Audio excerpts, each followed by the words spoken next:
Hey, what's up?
Oh, I'm sure it did.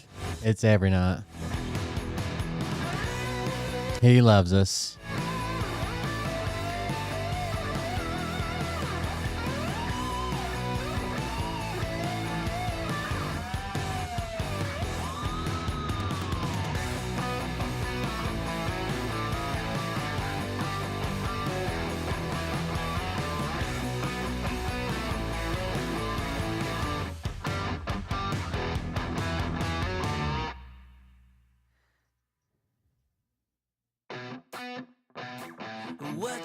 What you think about when you're born into a fire?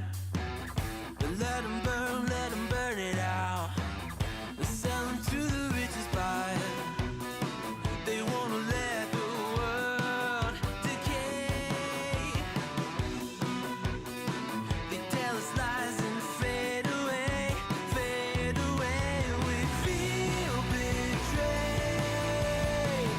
We were raised to lose the race. Wake at the back of the pack, kill it anyway.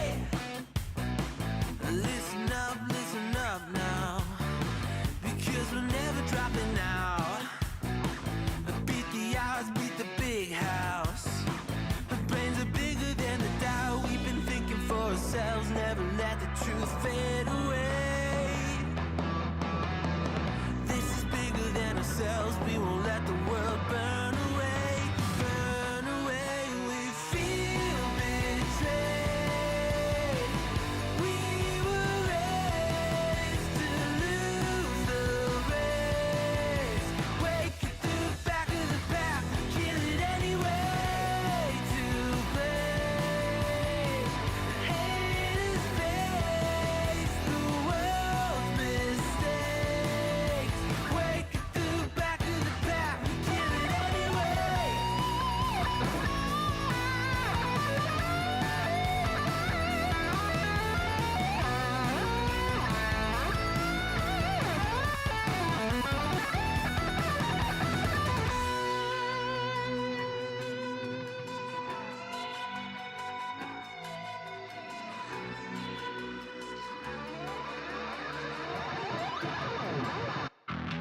And we feel betrayed. We were raised to lose the race.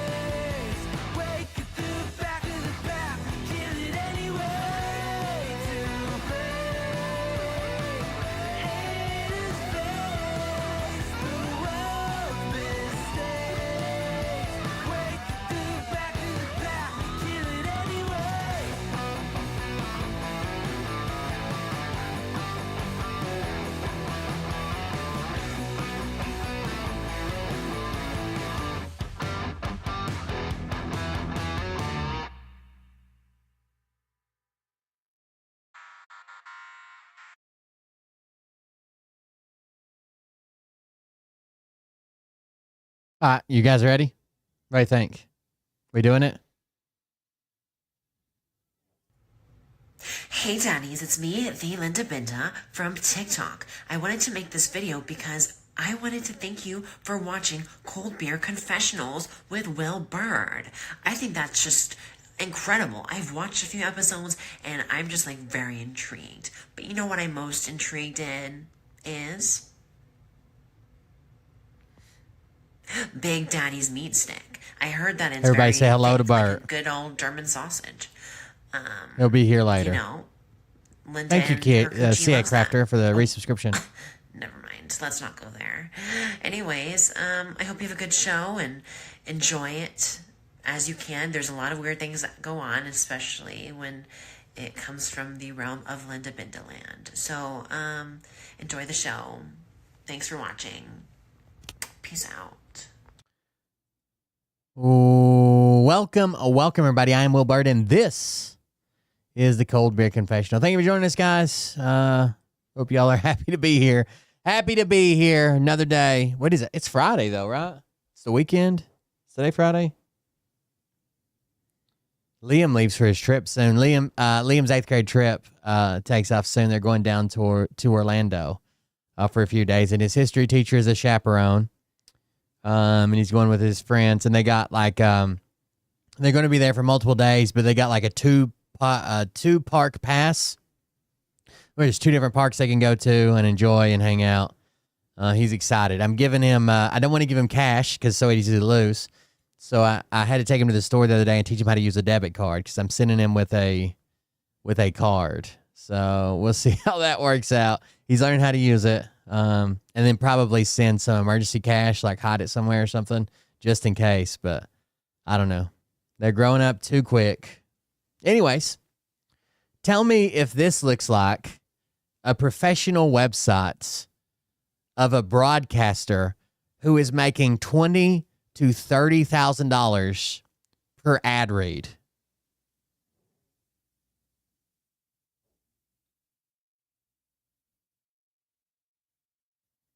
Does this look like a professional website? Looks like it's barely thrown together, right? Would you compare this to like Tim Pool's website or to like Tucker Carlson's website or to Fox News' website? This is the website. This is the broadcast place that was supposed to have Burt Bird on. It is called SNTV. This is the greatest Christian music. If you go to their video plugin, last night it's still not working. The request was a legal request, but the server's refusing to respond to it. This is supposed to be where Bert said that he was going to be streaming to, and he had to have the $100,000 studio. It had to have 4 cameras, 18 microphones, all that shit. This is supposed to be it. This is what he was supposed to pay all of his investors back with. It says here the 80s at 8, the 90s at 9, Monday through Friday. AM, PM, Jesus Music, Saturday, 7 p.m. to midnight. Listen to SNT Radio anytime, anyplace, anywhere on your connected devices with these apps. And this is the guy, James Burkhart, who's the founder. SNT Radio stands for Spirit and Truth. Aired in 2008 as an Orlando-based classic CCM syndicated show, streaming 24/7, began in 2009. And they're claiming they're streaming 24/7, but you can't tune in right now. It's down. SNT Radio was founded in 2008 by James Burkhart, a true music lover. He began listening to Christian music in the late 1960s during the Jesus Revolution. James was hired to manage a Christian bookshop in suburban Chicago after graduating college funds. By the way, when people were turning down investing with Burt, they were being hit up to buy pre-launch shares of this company. They were being told that this company was going to go public and be traded on this fucking stock market. And they could get in ahead of that and get pre-launch shares for that. For this company. The guy that can barely make a website. This is like when you learned how to make your first website in 2000. Right? You wouldn't even make this as your first website. This just looks horrible. It's definitely not professional. It's just horrible. But this is where Burt was going to be streaming, making $20,000 to $30,000 per ad read per show. So there's that. Anyways, thank you guys for joining us. What the fuck, Mariah?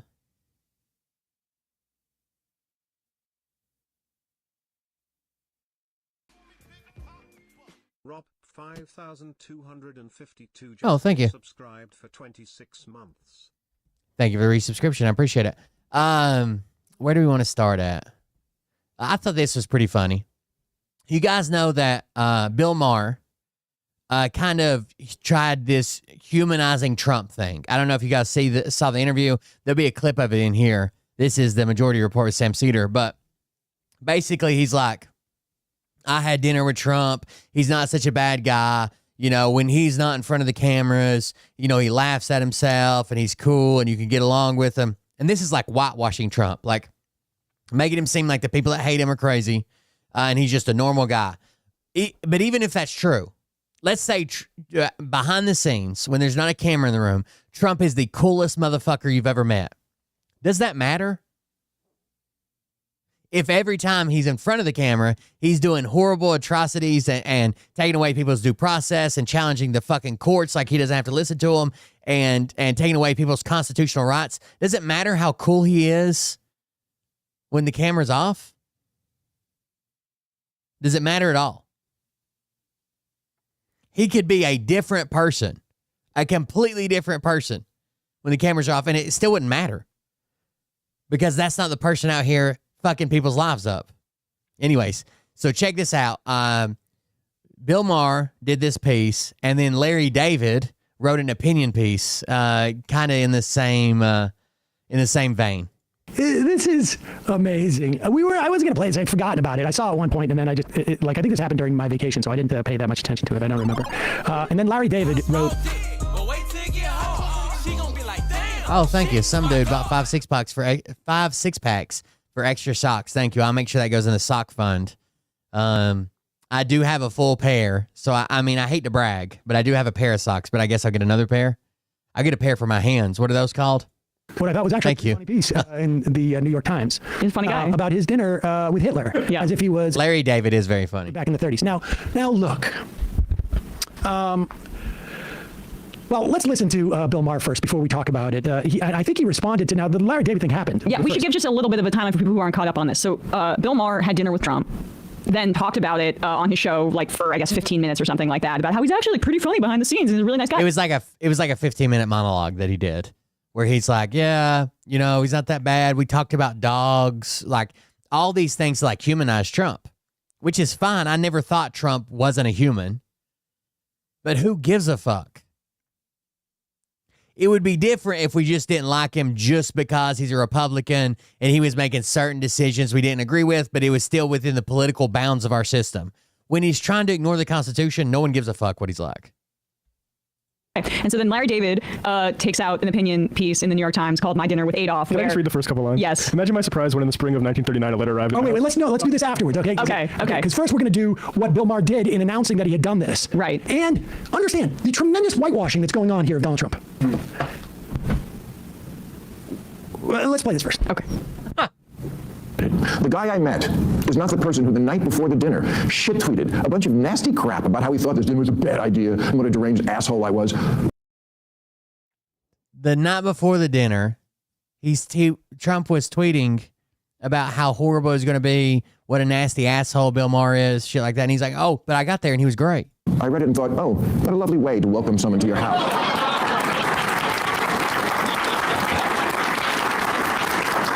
But when I got there, that guy wasn't living there. You know, does Trump want respect? Of course, who doesn't? My friend said to me, what are you going to wear to the White House? I said, I don't know, but I'm not going to dress like Zelensky, I'll tell you that. Wait, pause it for 1 second. Here's the thing, and this is sort of inside baseball. But back in the day, I did a lot of live sitcom tapings. I've been to a lot of shows like Bill Maher. Yeah. As an audience member, sometimes I've worked on, I used to do little bits on Conan. That first person you hear laughing works on the show. And their job is to juice the laugh from the live audience because they don't want to use canned things. It's like my job here. And if you, exactly. This is true. But they usually laugh like way over the top. Oh, thank you. A parrot character lying on the side, raising his arm while saying, how's it going? Thank you very much for the donation. That was a super chat, guys. I appreciate it. May Wormy. But if you hear it, like, you do it well. This guy's going, It's just like almost Thank you. If you want to support the show, guys, there's tons of ways to do it. We would greatly appreciate it. We're actually going through a tough time with a hurricane and shit going on, and I don't know. But thank you for the support. We greatly appreciate it. like it's probably, it could even be one of the writers just trying to push the stuff. But go back and listen. Just listen how forced the laugh. You can hear. I'm going to slow this down to normal speed. I got it sped up right now. But you can almost, on a lot of these shows, a lot of these live shows, you can hear the guy that it's his job to get everybody else to laugh at a certain point. They're not supposed to be over the top and obnoxious, but a lot of times they are. Listen. Is on this. This is Zelensky. I mean, it's just so. He's like, as loud as he can. What are you going to wear to the White House? I said, I don't know, but I'm not going to dress like Zelensky, I'll tell you that. Hear the guy over the top laughing louder than anybody else. That's the cue to laugh. Okay. Just for starters, he laughs.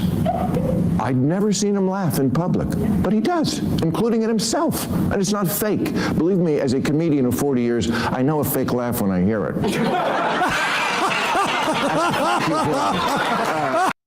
It's bad on Bill Maher's show.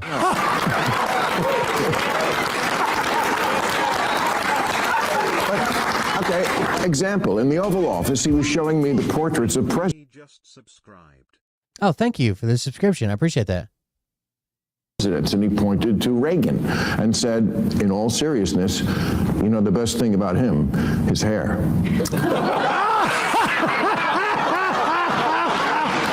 I said, well, there was also... It's all good. I just don't have, most of my viewers are Twitch viewers, so I don't have YouTube members on. But thank you. I mean, both those donations work. I appreciate it. So that whole bringing down communism thing, waiting for the button next to the Diet Coke button to get pushed and I go through the trap door. But no, he laughed, he got it. I said to him at one point, Mr. President, you know the dog, that's unusual in the White House. He said, well, a lot of the presidents, they had a dog for political reasons. I said, no, people love dogs, that's what that is. Oh yeah, okay, that's true.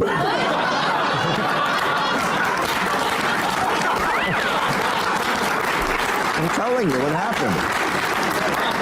At one point, we were walking through his amazing... we don't need to hear it. This hair back here is really bothering me. Do you guys see that? This highlighted hair back here? Right behind his head. See where my pointer is? See how it's catching light? It's all I could look at the whole routine. There's one fucking hair that's stuck straight out, catching all the light.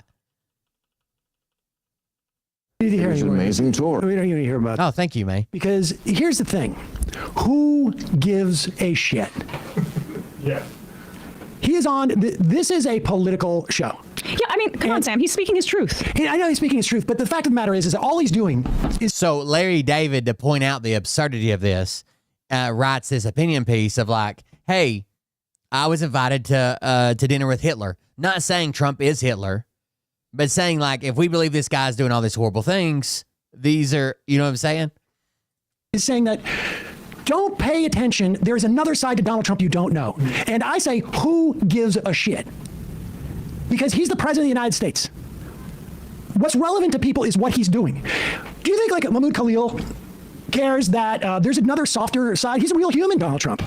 That's why I don't subscribe to these, like, when they do these, like, personal, like, who's the real Donald Trump? What do you like to do in your time off? What do you, you know, what did you get your wife for her anniversary? Who gives a fuck? Who gives a fuck at all? He laughs. He laughs. Or he knows what a dog is. Palestinians in Gaza, whether it's a scientist who's lost their jobs, whether it's, I mean, go across the entire board. Like, this is specifically for his little project of pretending like, don't get that far engaged in politics. I'm okay, you're okay. Right, and all those liberals that I've grown to detest because I'm an old rich guy and this is kind of the standard trajectory, they have Trump derangement syndrome. Don't you know? He's actually a really nice guy. It's like, it is the equivalent of the Hitler loved dogs thing, I mean, and that's what Larry was obviously riffing off of, it seems like. Yeah, let's read some of this Larry David piece, because this is the point. It doesn't matter if Donald Trump is actually better, up close, because, I mean, who cares? Who cares? It's completely irrelevant. It's also irrelevant if he even believes in his ideology, right? Like Donald Trump could be a secret, liberal, woke, social justice warrior behind the scenes. Doesn't matter. What matters is what he says in public and his actions as president. I don't care about his as a person. Bill, I want to show you something. Look, underneath my shirt, I wear a Che Guevara t-shirt. Yeah. Isn't that impressive? Right. Okay, shh, don't tell anybody. Yeah, and that would be irrelevant because it's all about his actions. But what Larry does so well in this Times thing is nailing just the level of self-involvement, the level of narcissism of thinking that this is something that you should say publicly. And two, like, he doesn't even make an attempt, Bill Maher does, to claim that he challenged Trump in any way. I mean, listen, if Bill Maher wants to go to dinner as a comedian and have dinner with Trump, you know, that's his business. I could still think he's a piece of garbage, but who cares? The bottom line is he's going out there and he is whitewashing Trump. There was a reason why people had a problem with Jimmy Fallon mussing Donald Trump's hair, because you are humanizing a person whose power is greater than any other human on the planet. And certainly, at this time, greater than any other human on the planet, or maybe there's a handful of others, to immiserate people and to create and to destroy structures that are crucial, defeating people, making people's lives better, et cetera, et cetera. Whether he's got a sense of humor or he laughs is wholly irrelevant and does nothing but try. By the way, I think that Cenk Uygur, I saw somebody mention him earlier, that he's got to have lost all credibility. Remember when he was arguing with Francesca and he's like, well, he's not like setting up gulags and shit. And like he literally is setting up gulags now. Try and make people who are critical of what Trump is doing and what his administration is doing, make them seem like they're the ones with the problem. But read this Larry David thing. Imagine my surprise when in the spring of 1939, a letter arrived at my house inviting me to dinner at the old chancellery with the world's most reviled man. At the old chancellery. Adolf Hitler. I had been a vocal critic of his on the radio from the beginning, pretty much predicting everything he was going to do on the road to dictatorship. No one I know encouraged me to go. He's Hitler. He's a monster. But eventually I concluded that hate gets us nowhere. I knew I couldn't change his views, but we need to talk to the other side, even if it has invaded and annexed other countries and committed unspeakable crimes against humanity. 2 weeks later, I found myself on the front steps of the old chancellery and was led into an opulent living room where a few of the Fuhrer's most vocal supporters had gathered: Himmler, Goring, Leni Riefenstahl, and the Duke of Windsor, formerly King Edward VIII. We talked about how some of the most beautiful art on the walls that had been taken from the homes of Jews. But our conversation ended abruptly when we heard footsteps coming down the hallway. Everyone stiffened as Hitler entered the room. He was wearing a tan suit with a swastika armband and gave me an enthusiastic greeting that caught me off guard. Frankly, it was a warmer greeting than I normally get from my parents. That was my favorite one. There's like the narcissism of that. And it was accompanied by a slap on my back. I found the whole thing quite disarming. I joked that I was surprised to see him in a tan suit because if he wore that out, it would be perceived as un-Führer-like. That amused him to no end, and I realized I'd never seen him laugh before. This is just so fantastic. Suddenly, he seemed so human. Here I was, prepared to meet Hitler, the one I had seen and heard, the public Hitler. But this private Hitler was a completely different animal, and oddly enough, this one seemed more authentic. Like this was the real Hitler. The whole thing had my head spinning. I'm the guy who's impressed that someone seems more authentic in person than they do like at a Nazi rally. It's very, very funny piece. Larry David is a very funny guy. People get the idea, and Dave from Jamaica did Shank write that. Did Shank write that? Okay, and then I like this when Hitler's joking around.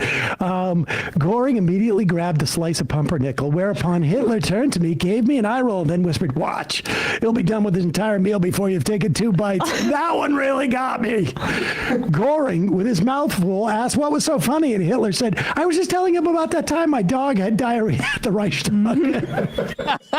Goring remembered. How could he forget? He loved that story, especially the part where Hitler shot the dog before it got back into the car. And then a beaming Hitler said, "Hey, if I can kill Jews, gypsies, and homosexuals, I can certainly kill a dog." Hey, if I can kill Jews, gypsies, and homosexuals, I can certainly kill a dog. That perhaps got the biggest laugh of the night, and believe me, there were plenty. That perhaps got the biggest laugh of the night, and believe me, there were plenty. And so, Larry David, I encourage people, we'll link to it. It's very funny. Yeah. And then Bill Maher apparently takes offense to this. It hurt his feelings. Oh no. Here he is sitting on what's the name of his show? It's actually Piers Morgan's show. But filmed on Club Random. Oh, I thought this was what's it called? Alcoholic Weekly. Sorry, joke, Bill. Oh, it's on Pierce's? Oh, okay, gotcha. They're just in the Club Random. Okay, so, wow. I mean, does Bill leave the complex? I don't think so, but this set is bizarre and weird looking, but anyway. Larry David, because you're friends, aren't you? Were you friends? Are you Yes, friends? of course. I mean, this wasn't, my favorite moment of our friendship, but, look, I don't want to get in too much into that, but I think Look how upset he is. the minute you play the Hitler card, That's what I think. you've lost the argument. Yes. And also, I must say, come on, man. Hitler, Nazis, nobody has been harder about and more prescient, I must say, about Donald Trump than me. I don't need to be lectured on who Donald really? Trump is. Just the fact that I met him in person didn't change that. And the fact that I reported honestly is not a sin either.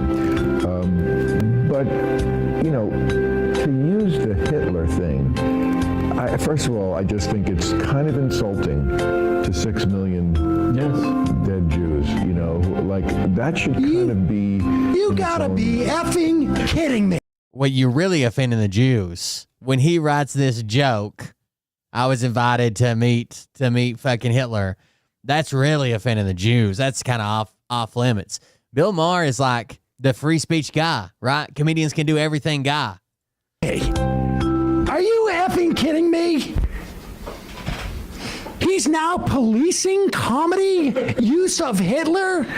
Why don't you bring Mel Brooks over? Yeah. Ask him about Springtime for Hitler.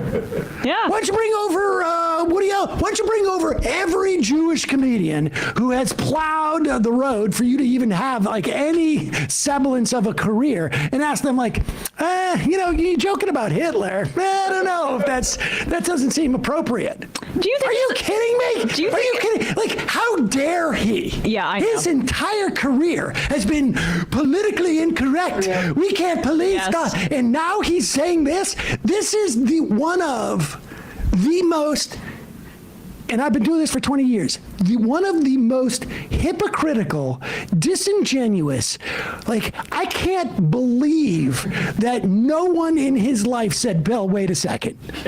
You shouldn't say that. But that's the problem. Who is in his life? Like, he doesn't have a family. There you go. He doesn't. I mean, honestly, there must be nobody.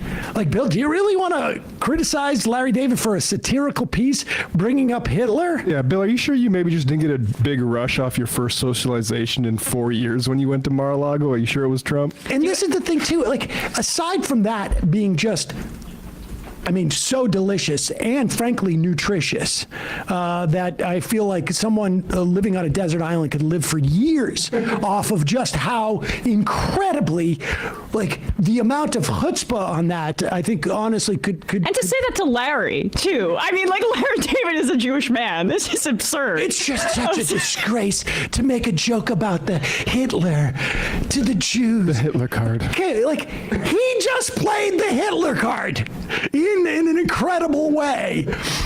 But to say that you honestly reported, like, if you really want to honestly report, I think there are probably some things in Bill Maher's personal life that he could honestly report on that would be genuinely honest. I mean, there's a lot of stuff escapades that Bill Maher has had. Oh, certainly. Is he reporting now on his personal trips to eat out with people? He should really broaden that. There's probably a lot of interesting personal story reporting that he could do. There's like so much I would love to know about being a 21-year-old girl. I am sure there's a lot of really interesting, but is that all he was doing? We should go back. People, we covered this on a Thursday, maybe like 6 or so months ago. People should go back and watch our coverage of him bringing on a bunch of... I don't know. He's kind of... I don't know. Who gives a fuck? Like I said, who gives a fuck what he is in his personal life, why he's destroying other people's lives and flirting with this...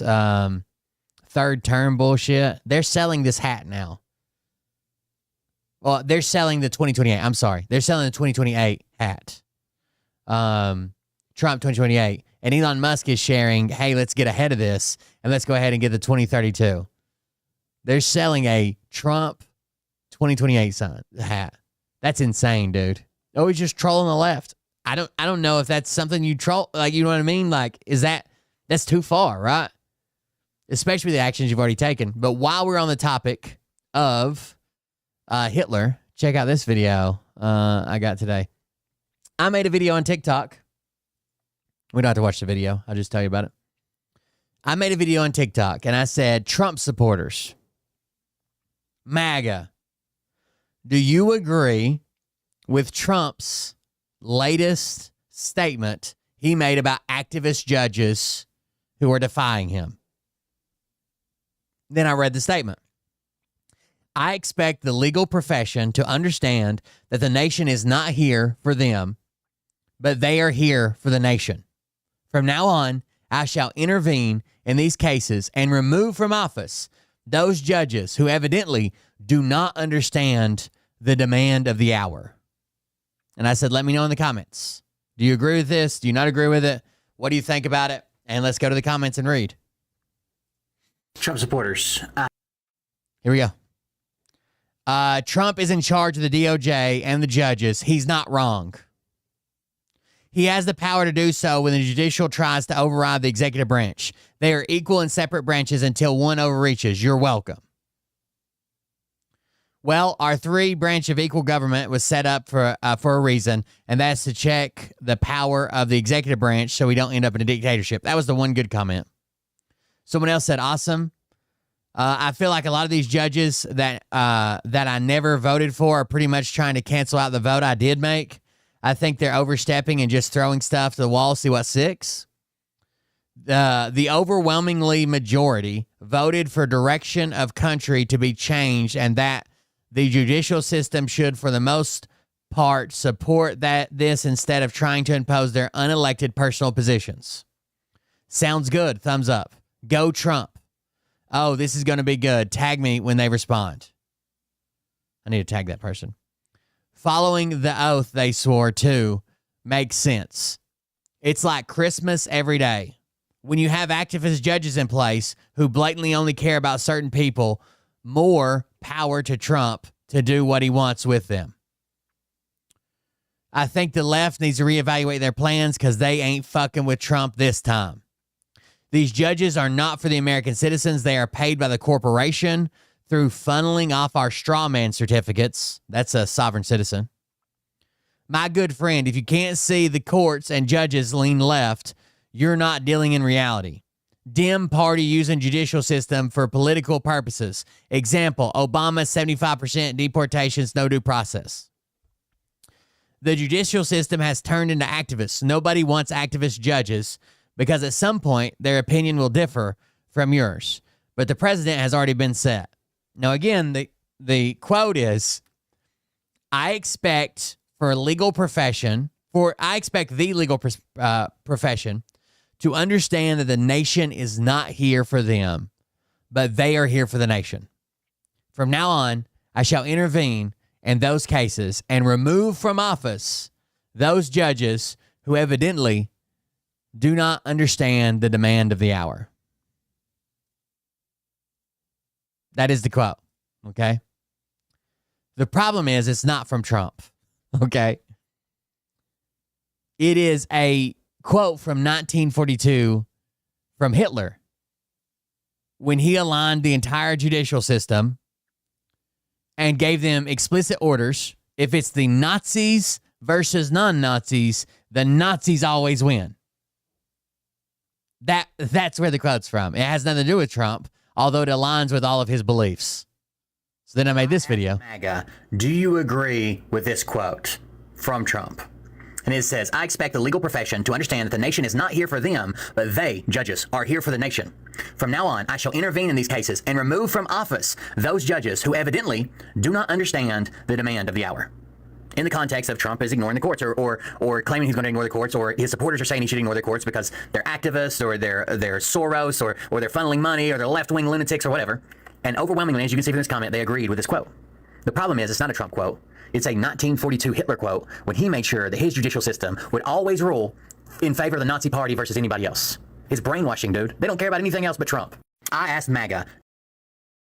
And again, they overwhelmingly agreed with it. And even when I made this video, one of the comment I responded to, this M. Cassoni, says, and, question mark, and who cares that I agreed that Hitler quote applies perfectly to Trump, and it's when Hitler aligned all the courts to get in line with the Nazi party and their ideals. And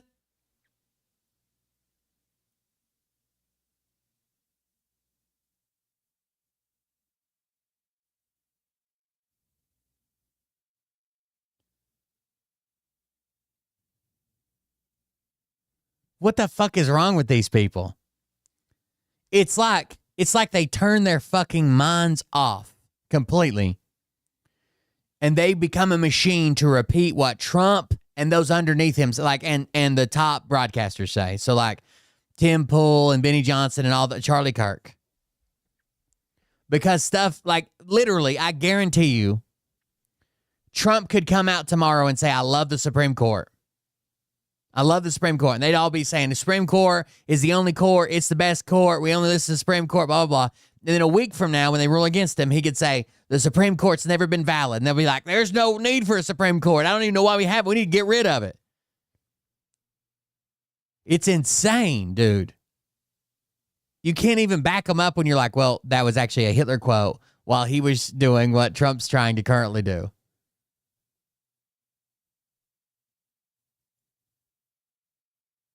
People are fucking crazy, dude. What about this masterpiece no one told me about? Distractingly white on the White House lawn, selling Teslas while the press looks on. Everything is computer, he says with a grin. Slashing and cutting more money for kids. He's dressed like a loser, sleeps with a gun. Paid with a horse to join the Mile High Club. Reckless and stupid and out of control. Running SpaceX from a ketamine hole. As they play Village People, the rally's done. Both billionaires, so they already won. The arena is empty, except for one man still jumping and yelling as loud as he can. My stocks have gone down and the prices go up, and every card broke in my Cybertruck. But he's lying and crying and tweeting at Grimes and saying concerning for the 99th time. He's rigging the system. He's always on speed. He's all alone.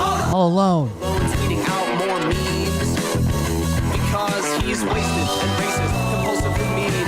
He's lying and whining and crying on TV. He's rigging the system.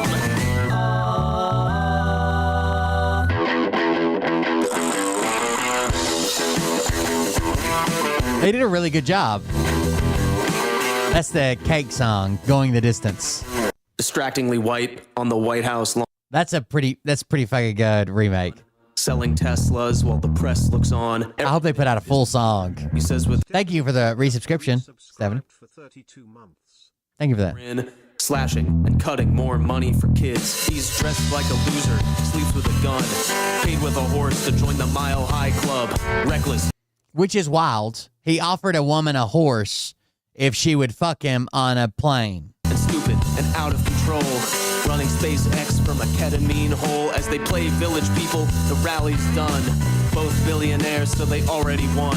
The arena is empty, except for one man still jumping and yelling as loud as he can. My stocks have gone down and the prices go up, and every card broke in my Cybertruck. But he's lying and crying and tweeting at Grimes and saying concerning for the 99th time. He's rigging the system. He's always on speed. He's all alone. All alone, tweeting out more memes. Because he's wasted and racist, compulsively mean.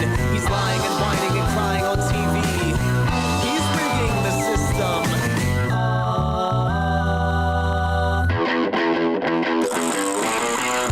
I like it a lot.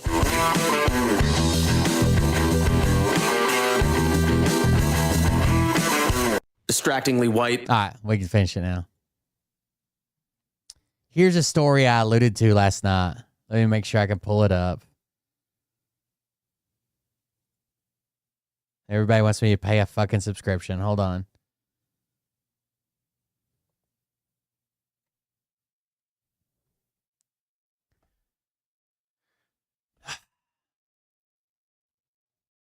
Head of new RFK Jr. vaccine study. Practiced unlicensed medicine on autistic kids. Even though David Geyer, I don't know how you say it, is not a physician, even though he's not a physician, he gave autistic children a dangerous, unapproved drug and improperly prescribed a puberty blocker to them.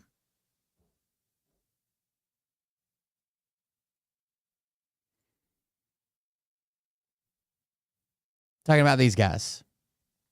The man tapped by the Health and Human Services Secretary, Kennedy, RFK, to run a clinical trial looking to tie vaccines to autism has been charged with practicing medicine without a license, given autistic children a dangerous drug, not approved for use in the U.S., and improperly prescribed puberty blockers.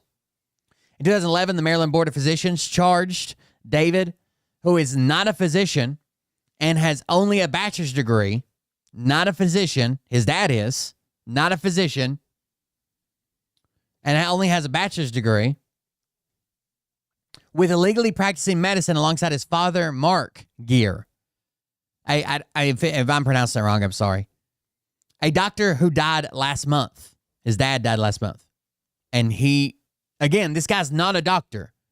He was doing experiments on kids under his dad's license in their home, in their carpeted basements. Well, why are you saying carpeted? Have you ever seen a medical facility that's fucking carpeted? No? There's a reason for that.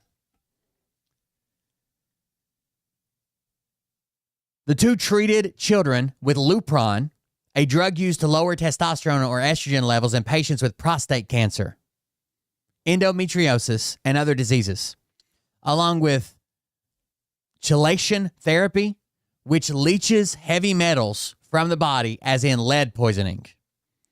Why is heavy metal a big deal? Because the anti-vaccine crowd, that's always what they go to. Always. Always, always, always. They go to heavy metals in the vaccines. Okay?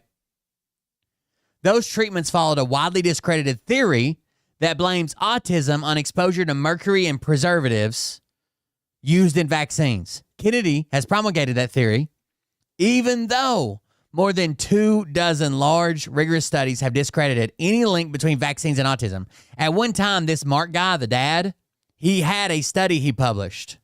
As soon, at literally the day it went to peer review, it was so discredited, they retracted the entire study.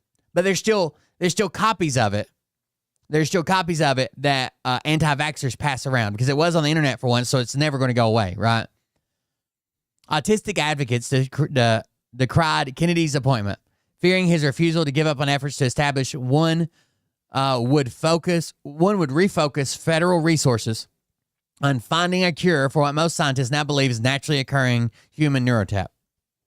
Scientists around the world are just like, hey, it seems like it just naturally occurs. We're better at identifying it now. We don't want to fucking keep hearing like, there was no such thing as autism when I was a boy.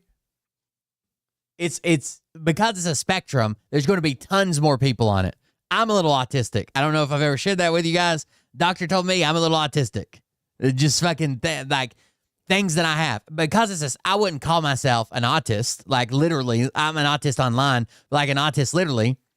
But there's such a broad spectrum of things that do. I have actions that I take that would fall under that category. Probably not enough to be like, you're autistic. But still, there are some things that fall under those, okay? You probably have things that fall in that spectrum. If you obsess over things, if you research things, if there's certain things you can't put down or undo, if you have OCD tendencies, a lot of OCD tendencies fall underneath it, you probably have some too. It's just getting enough of these tendencies to fall in line to be under the umbrella term enough to be autistic. Every scientist believes that it's just naturally occurring. And RFK has promised to find a cure for it by September. By September. They were using a drug that's used for self-castration. You're right. Anyone who would fleece families with fake cures should not be trusted to interpret a scientific study, let alone conduct one, the Autistic Self-Advocacy Network said in a statement decrying David Gear's hiring. This move towards conspiracy theories and junk science puts all of our lives at risk. A request for comment from the U.S. Department of Health and Human Services was not immediately answered. The Gears Institute of Chronic Illness, Inc., does not even have a website. The network's statement calls Kennedy's selection of Gear a clear indication that the Trump administration plans to rig the upcoming study and claim that it proves vaccines cause autism. Here's another thing. They want to build a gigantic database, okay? They want to build a gigantic database of every person who has autism. People generally don't like that. That sounds scary. That sounds like big, scary government. So what's going to happen? It's going to have a chilling effect, okay? It's going to have a chilling effect. So people who don't need treatment for it, like you're not like full-blown autistic, right? You're somewhere on the spectrum, but you don't need treatment for it. You just think, hey, I do these things and I do those things, or take a test online and you're like, maybe I should be worried. Maybe I should talk to my doctor. Those people are no longer going to reach out to medical professionals or their insurance or hospitals because they don't want to be on this list. Okay? They don't want to be on this list. When those people no longer reach out, the numbers of cases are going to go down. And then RFK can say, we must have fixed it. It went down some, only because people aren't seeking treatment. Okay? Whenever they put up like an abortion registry, people don't go to the doctors to get abortions in the same numbers. Instead, they're doing dangerous shit at home. They're doing home remedies and coat hangers and pushing each other down sets of stairs. That's not good for us as a nation. But then they claim, less abortions happened. This will set public health back decades at a time when vaccine hesitancy and infectious disease are both spreading at alarming rates. If they 100%, RFK and this doctor 100% believe that vaccines cause autism. RFK himself killed a bunch of kids in Samoa with his dangerous rhetoric. You can't tell me they're going to do a study and be done by September and they're not going to conclude that it has something to do with vaccines. In a time where because of COVID and because of Trump and this new resurgence of this fucking vaccine bullshit, we're already on shaky ground, right? We've already got fucking polio and measles and shit coming back. This is like the perfect storm of how the world was wiped out from something we cured 1,000 fucking years ago. Among other claims, the Maryland board found that the Gears diagnose precocious puberty, a medical condition where children's bodies mature too early, in an unusually large number of patients, did so without using the standard testing protocol for establishing whether the children in fact had this condition, and failed to tell their families that the drug prescribed was not authorized for use in the United States. So these are multiple claims. Imagine you're having behavioral issues with your kids and you take them to this center for study. That's what they do, allegedly. They don't even do the testing for your child. They diagnose them as maturing too quickly through puberty. And then they don't tell you and start administering a drug to them that's not even legal in the country where you live, the United States. And you don't find out about it until there's this whole investigation and licenses are pulled and shit. Are you kidding me? we had a cancer treatment center here years ago. Let's see, what would the timeline be? 2011, 2012, maybe, in our area. That was basically, this is really fucked up. Not as fucked up as this because this involves kids, but still, this involved cancer. They were buying cancer drugs in bulk to do cancer treatments and then watering them down or giving people completely fake drugs. Like you would buy some type of drip for like cancer and they would charge your medical insurance for it or you out of pocket or whatever. And they would give it to you and people were finding out that it was saline and they were selling the actual drugs on a black market cancer black market cancer sale shit. Like it was horrible. Not as bad as what these guys did, but still like any of this shit. Both these guys should be in fucking prison. They shouldn't be running an autism study. Mark Gere's medical license eventually were suspended by the 7 states where he and his son operated autism treatment centers under a variety of names, including the Genetic Centers of America. The Geres conducted several studies linking vaccines to autism, only to have them retracted and withdrawn from publication by scientific journals. They have testified in hundreds of lawsuits brought by people who claim to be injured by vaccines. These are literally the anti-vaccine guys. It's not like he went out and found a non-biased doctor. He went out and found the people at the heart of the anti-vax movement. These people testify in cases. They run bogus studies. They link vaccines to all kinds of shit. You can pay them to fucking write a document addressing the court saying you were injured by vaccine. These are horrible con men. Lupron is a brand name for a GnRH analog drug that pauses puberty without causing permanent physical changes. The drugs are sometimes prescribed for children who experience gender nonconformity or gender dysphoria at the onset of puberty. In January, a large-scale study published in JAMA Pediatrics found that drugs were prescribed for fewer than 0.1% of youth in an insurance claims database covering 5 million patients aged 8 to 17. Only 926 youth with a gender-related diagnosis received puberty blockers from 2018 to 2022. So over 4 years, only 900 of them seen them. No patient under the age of 12 was given the drugs. Nonetheless, in recent years, 26 states have banned gender-affirming care for young people. The U.S. Supreme Court is expected to rule soon on challenges to the laws. In the January executive order, President Donald Trump ordered federal agencies to restrict such care. Again, they were using a drug for autism somehow that Trump wants gone because he thinks they're giving it to kids. No kids under the age of 12 have been given this drug.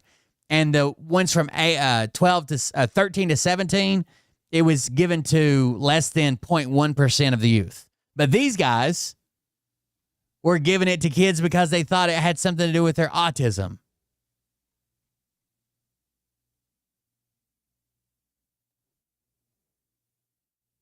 I can't believe these are the guys he tapped to do this.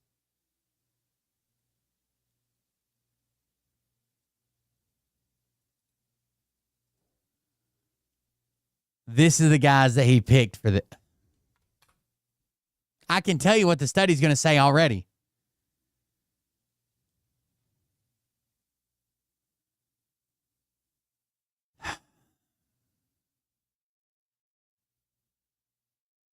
What happens when the nation's top health official calls scientific consensus epidemic denial? Instead of listening to this canard of epidemic denial, all you have to do is start reading a little science. That's Health and Human Services Secretary Robert F. Kennedy Jr. at a recent news conference where he discussed a CDC report that was about the rising number of children in this country diagnosed with autism. And the report was very clear that the increase was because of better screening for autism spectrum disorder, particularly among underserved communities. RFK Jr.'s department oversees the CDC, which put out the study, yet at the news conference, he contradicted their findings. One of the things that I think that we need to move away from today is this ideology that the autism diagnosis, that the autism prevalence increases, the relentless increases, are simply artifacts of better diagnoses, better recognition, or changing diagnostic criteria. This epidemic denial has become a feature in the mainstream media, and it's based on an industry canard. For context, RFK Jr. has long pushed the debunked claim that vaccines cause autism. And at this news conference, he reiterated his stance that autism is caused by environmental toxins like pesticides and pollution. He also downplayed the significance of genetics in autism, calling this research a dead end.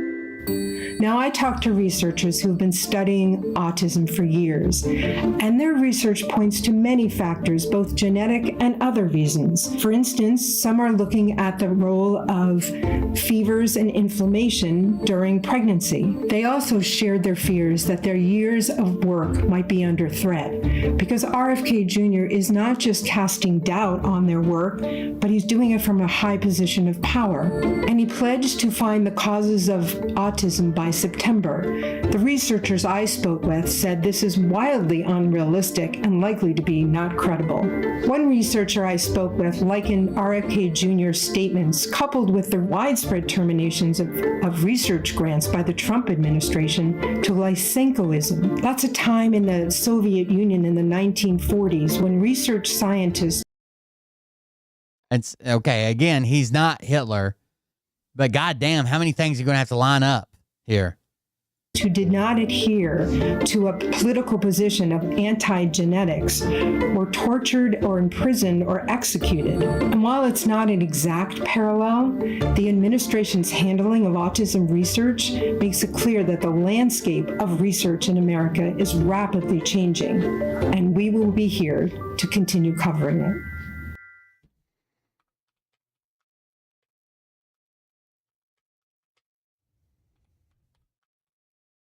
How many things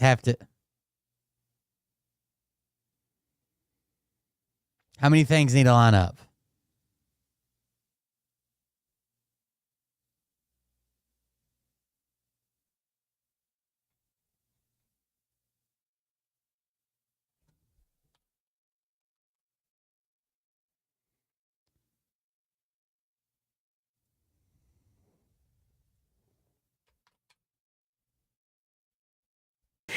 But the issue here is that a lot of what RFK says does not make sense to the medical community. I mean, the unfounded conspiracy theories, the false claims about science, well, frankly, all of this.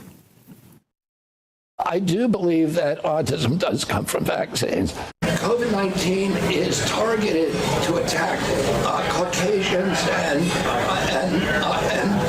black people.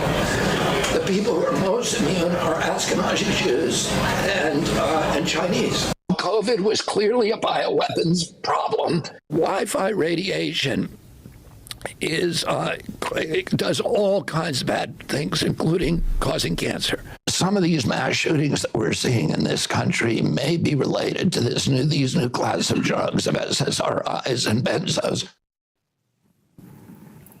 Now, to be absolutely clear, there's no evidence of any of what he's described, but it's got the medical community worried, perhaps for that very reason. Because if RFK gets confirmed, he will oversee the 13 agencies under the HHS, from the CDC to the... This was back during his confirmation hearing. FDA, the Centers for Medicare and Medicaid. Now look, you heard a lot about this, but no one person is one-dimensional, and that obviously includes RFK Jr. He's gained a lot of support, frankly, for saying that he wants to cut corporate influence in healthcare, which might explain why vaccine makers are also freaking out. You know, their stocks actually tumbled after the RFK announcement. He also says that he wants to improve our food by getting rid of chemicals and also additives, and he wants to make Americans healthier, he says, by combating chronic disease. The thing is, he's got no experience running a vast government department. But for that matter, neither does Pete Hegseth or Tulsi Gabbard. or Matt Gaetz. Trump wants all of them, though, to break down the bureaucracy that they're being asked to run, which gets me to another saying: don't let your mouth write a check that you can't actually cash. Will Trump be able to do that? Senate Republicans are going to need to confirm these very. I'm trying to find that in-depth story. We've watched it before. Here's where this was where he lied about him. But there's an in-depth story from 5 years ago about RFK's ties to the measles kids in Samoa. My response to that was that it's a total fabrication of what's actually happened. There was only one post-mortem being performed, and I was informed that by the former Director General of Health. And there's no records of any other tissues sent to New Zealand or swabs or specimens. There was a huge teams, international teams in Samoa during that time because we called for help.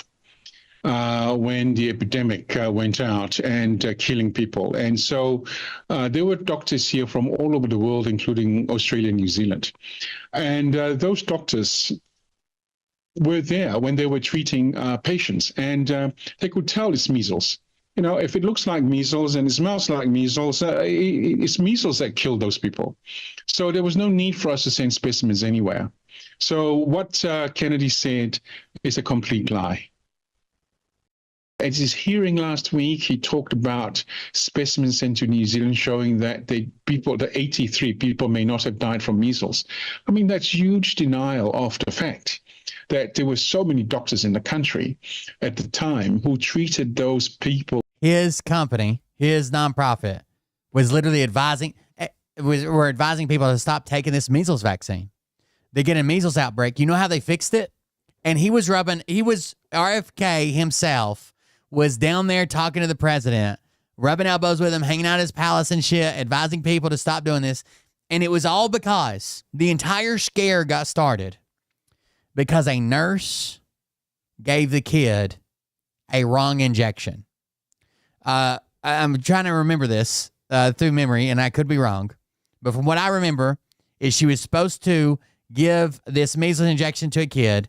Instead, when she went to the med cart, she picked up it wasn't even a vaccine. She picked up something else. Didn't double check it, or was laid out for, or whatever. Didn't double check it, and gave this kid the wrong injection. He ends up like having this horrible reaction, blah, blah, blah. She gave him something he wasn't even supposed to have. Like it was meant for a different patient. She picked up the wrong syringe. And he had a bad reaction to it. Maybe even had died. But RFK and his group comes in and says it's the measles vaccine. They're killing people. With measles. And how did they fix this outbreak? Measles in Samoa? They started their vaccination program back. And were there when people were dying from the measles. So he's continued to actually deny the good things about vaccines. He continues to deny the fact that there was a measles epidemic in Samoa killing so many people. And so therefore he's going to be a danger actually to public health all around the world, including Samoa. I'm not very sure why he came, but he came at a time when there was a lot of vaccine hesitancy. People were actually hesitant about giving their kids vaccines. So he came at that time, and he met with anti-vaxxers. If he's going to be appointed, then we will have to actually discuss around the Pacific as to how we're going to try to neutralize his influence in the region, just to make sure that anti-vaccination activity is not increased. There's one called Shot in the Arm. We might watch it in just a second, but let me grab this one first. Oh, did I grab it or did I just highlight it? Hold on.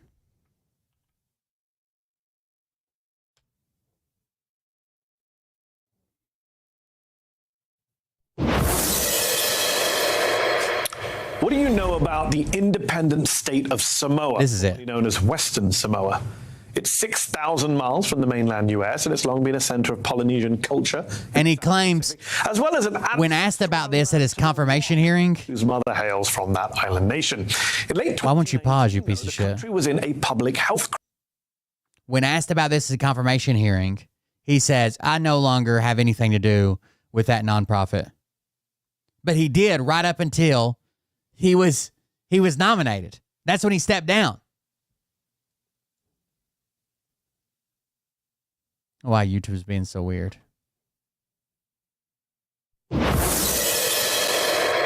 What do you know about the independent state of Samoa, formerly known as Western Samoa?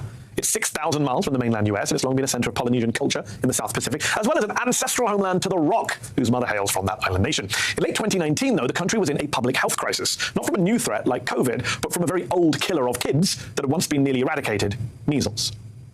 This is the biggest increase in deaths we've seen since records began. The figure of 32 dead is up from 25 only yesterday. These hospitals aren't designed to deal with this, and I think the minute you're getting hospitals running at 200 and 300% capacity, I think that speaks for itself. It's incredibly serious. The government of Samoa declared a measles epidemic in October of 2019. Most of the victims were children. In one family, 2 sisters and a brother were killed by the disease. The oldest was just 3. In another family, 2 sisters-in-law, both lost sons aged 14 months and 6 months, who died just 2 days apart. The mother of the oldest told the UK's Telegraph newspaper, I saw him every day on the life support machine and I saw him deteriorating. It's very hard to accept and to see my child suffer like that. By December, almost 4,000 cases had been reported in a country of 200,000, roughly the same population as Des Moines, Iowa. And 55 people, mostly children under the age of 4, had died. The tiny nation imposed a 2-day national lockdown. Citizens were stuck in their homes to stop the spread. Government volunteers fanned out to help families in need. Anyone in distress was instructed to fly a red banner from their house. The banners were everywhere. As some overseas charities began shipping children's coffins over to Samoa to cover for a local shortage. An international health effort was underway. The Samoan government even asked the US CDC for help.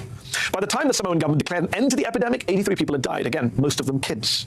Now remember, we're talking about measles here, a disease that was almost eliminated worldwide thanks to safe, effective, and cheap vaccines. In fact, in 2013, 92% of infants in Samoa were receiving the measles, mumps, rubella, or MMR vaccine around the time they turned a year old. In 2017, though, that was down to 67%. And in the 1-year period from 2017 to 2018, it dropped down to about 40%. As the New York Times put it, Samoa was suddenly on a par with some of the poorest countries in Africa.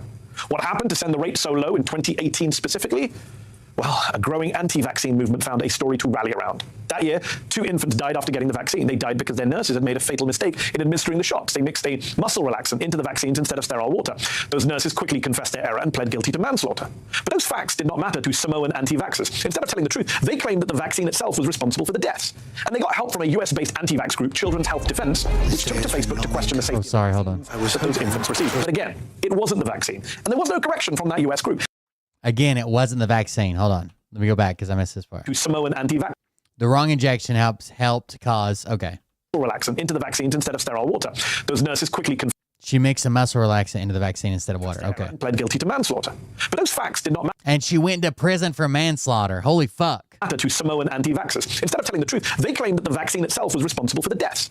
And they got help from a US-based anti-vax group, Children's Health Defense, which took to Facebook to question the safety of the vaccines that those infants received. But again, it wasn't the vaccine. And there was no correction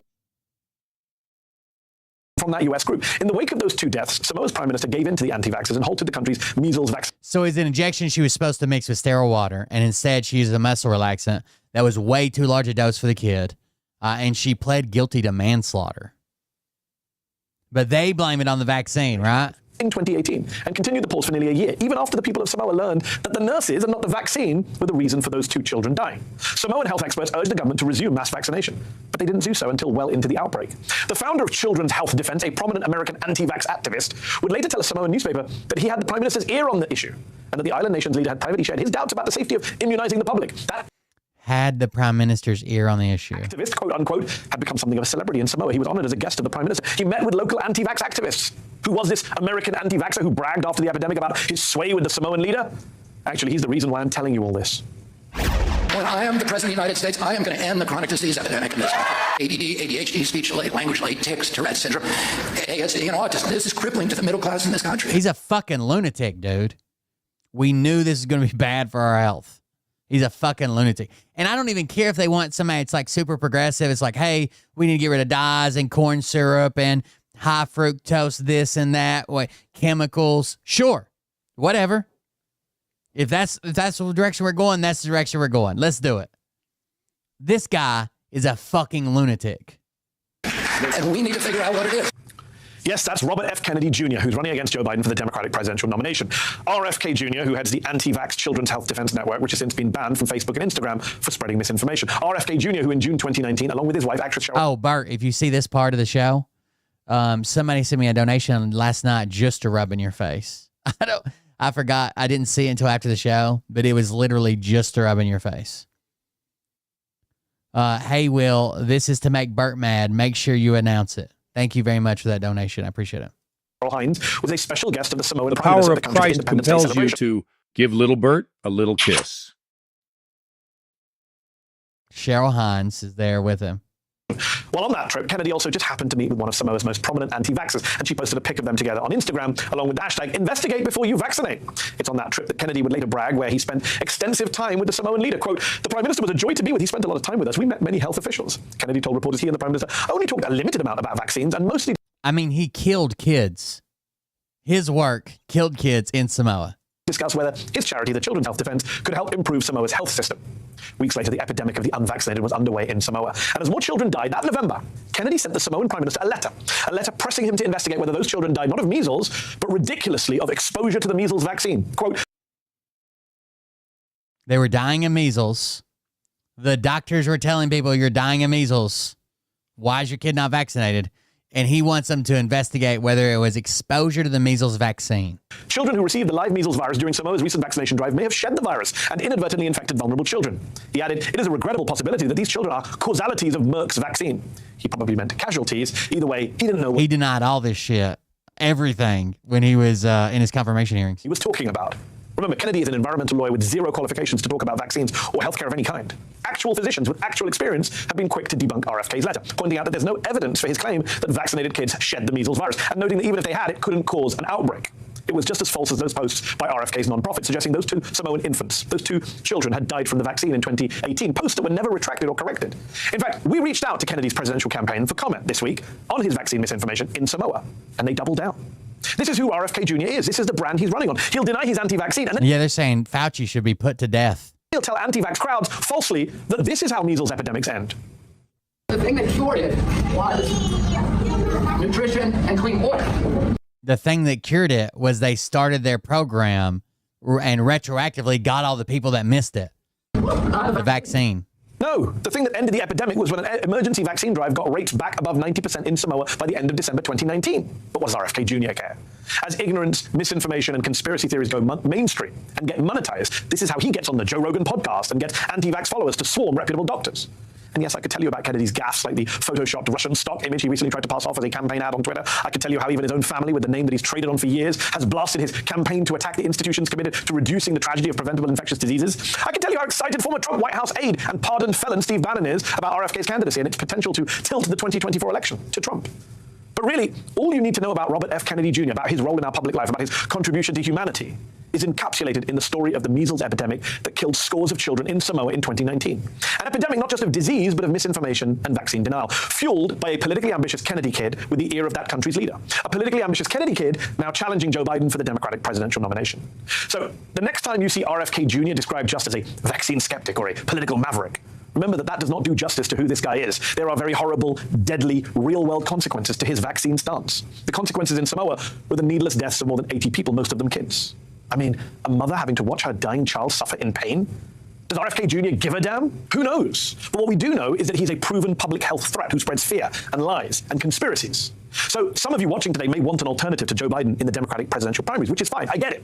But RFK Jr. ain't it.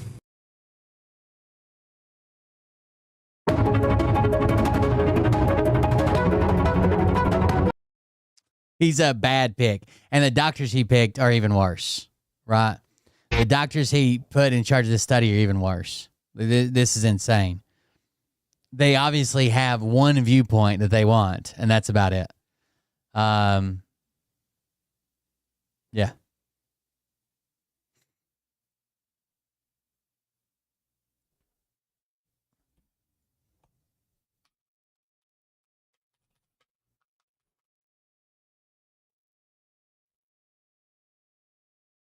Oh, just a second. I'm looking something up.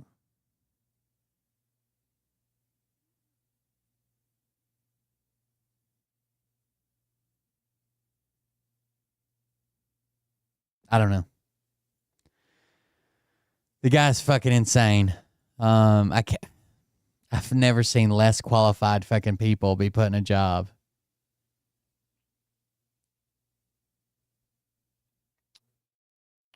Oh, is this on student loans? I actually want to see this. Hold on.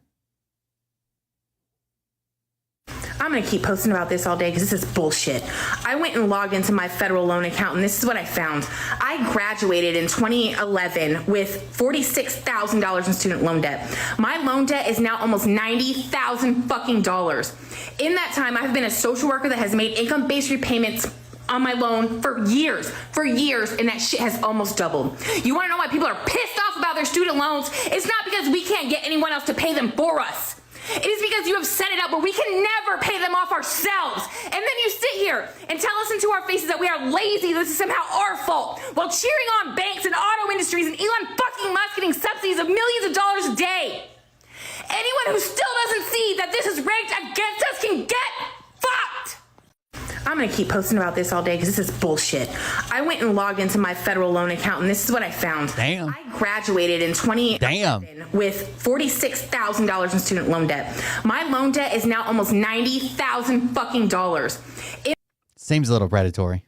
In that time, I've been a social worker that has made income-based repayments on my loan for years, and that shit has almost doubled. You want to know why people are pissed off about their student loans? It's not because we can't get anyone else to pay them for us. Because you've already paid them off and still owe more than you fucking financed to begin with. We can never pay them off ourselves. And then you sit here and tell us into our faces that we are lazy, this is somehow our fault, while cheering on banks and auto industries and Elon fucking Musk getting subsidies of millions of dollars a day. Anyone who still doesn't see that this is rigged against us can get fucked.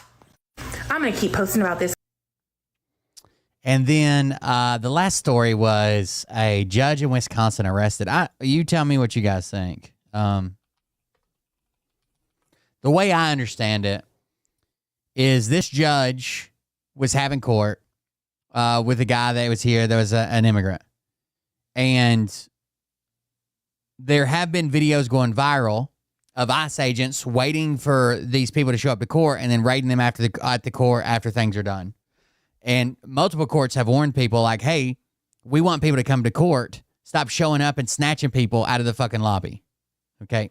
Link to that video I just had. Yeah, probably. This judge, the way I understand it, is in court with a guy that's an immigrant. And she is told by her clerk, like, hey, I think ICE is outside. There's a link. Hey, I think ICE is outside. And she's like, what the fuck? So they go and talk to the ICE agents. The ICE agents don't seem to be there's like a heated exchange. ICE agents don't want to show her a warrant, don't want to say anything, don't want to be cooperative. She doesn't fucking want them there. She sends them to talk to the chief judge of the courthouse. She goes back, concludes her little court thing. When she's done with court, she tells this guy and his lawyer, hey, you guys can go out through the back door. You guys can go out through the back door. Like, we know the place is swarming with ICE agents. You guys can go out through the back door. They do go out through the back door. ICE agents are still all over the property. So they end up chasing him down at the back door and still arresting him for deportation. Then the Trump administration picks her up and charges her with helping, aiding and abetting, and helping him evade arrest by letting him use the back door. But, like, if an ICE agent comes up to you, are you suddenly deputized? Imagine you're on the side of a street and you see a police chase and the car pulls over and the guy gets out of the car and the police are chasing him on foot now. And the cop says, hey, stop him. And you don't. Right? You don't. Is that enough? What if he comes running at you and you point that way to an alley and he runs out that alley and gets away from cops? Is that enough? What is the line here? I don't know. But here's Pam Bondi talking about it maybe. We can't trust her to tell the truth. Back But to our top story now. Federal officer. the judge's name is Judge Dugan, Dugan, Dugan. Arresting 2 county judges, one current and one former. One of them, a sitting Milwaukee County Circuit Judge, Hannah Dugan, who FBI Director Kash Patel says is being charged with obstruction for allegedly helping an undocumented immigrant evade arrest last week. The second. Also, this could be something that it's like a technicality they could have arrested her on, but they typically wouldn't. And this is meant to have a chilling effect, again, to get people to not help immigrants. Like, if you do anything to help an immigrant, you might be next kind of deal. Like, maybe it's a technicality to where they can try it in court and she might be convicted. She might be let go. I have a strong feeling she's not gonna get in trouble for this. Whatever. Maybe I'm wrong. But this could also be just the point of having a chilling effect. That could be the entire premise. Former New Mexico judge, along with his wife, now facing charges. Now, this other story, to me, now this is just me, to me, the New Mexico one is even weirder. There is no way, if this guy's a gang member, and we've seen what the Trump administration does to make you a gang member, right? Tattoos, Chicago Bulls stuff, Brown. Like, they're labeling basically everybody a gang member. But there's no way that this husband and wife knew that this guy was like fucking Trinidad. So the story from the New Mexico judge is this. New Mexico judge and wife living in New Mexico, okay? One day, they need a door installed. They find a local man. I don't know if they knew that he was illegal or not, but obviously probably did if he's working for cash, or maybe they didn't ask. He's like a handyman. So they have him replace a door for them. He replaces the door, does a good job, they pay him. He leaves. He comes back a few different times to do other handyman work. Okay? Around the house. The last time he comes to their house, he says, hey, I don't have a place to live. All right. He told him he was living with a few other guys in this apartment complex and they can't live there. They were evicted or lease ran out, whatever. And the lady says, oh, well, you've worked for us for a few times. How about we have a guest house? How about you stay in the guest house and you can still work for us, right? You can work for us. He was in front of Home Depot. Okay. He's looking for work and you can still work for us. He takes him up on that offer. While he's living there in the guest house and working for the rents and potentially paying for the rent, I don't know. I don't know if he's working it all off or he's working and paying. I don't know. But he's in the guest house. They kind of become friends. Okay? So there's like pictures of them hanging out, pictures of them being cool, whatever. They even let their daughter around him and hang out with him at times. So again, I don't think they knew that he was like this ruthless gang member or whatever the Trump administration is claiming. One of the judges' pastime is shooting, right? He shoots, he goes to the range. There's a video of them all going to the range, multiple videos of the family going to the range. There's one video where they take this guy with us that, is living in their guest house. So there's also videos of people like posing with guns and stuff. They're just big gun people. And they're using that to demonize this judge and his wife, saying that they knew that he was a gang member. They provided him weapons. They took him and trained him in firearms. But honestly, they just used some common sense. If they knew he was a violent gang member, why the fuck would they be doing any of this? Okay, if you use your head, if you think he's just, a regular guy that's like a handyman, yeah, let's go. Let's hang out. Let's drink beer. Here's my daughter. You can meet her. Let's go to the range. I'm going today. You want to go with me? Kind of deal. But now let's flip it and say, okay, we know that he's this member of this super violent gang that just fucking murders people for looking at him the wrong way. Would you let him live in your guest house? Would you let him perform work for you? Would you hand him a firearm? Would you let him around your kid? Would you take him to shoot at the range? I just can't wrap my head around. They knew that he was this ultra-violent gang member, and also were just so fucking cool with him. But maybe that's true. feels like to me like he was just an illegal immigrant that they were using for a handyman, paying and housing. And the Trump administration has found some way to link him to a gang member. One of the pieces of evidence that they claim links him for being a member of a gang is he sent a picture, 2 pictures of two people that died to a friend of his. They were murdered in Mexico or some shit. But every time there's a murder here locally, I always send, I can't remember people or things or names. So anytime there's a name or a picture of somebody that was in a car wreck, sold drugs, was murdered, any type of criminal behavior, I always send the picture to Mariah, and I'm like, do we know these people? Do we know who this is? I don't know that that's unless he said, here's the people I killed last night with my gang, but they're not claiming that. They just said that he messaged the picture of 2 people that had been murdered to an associate.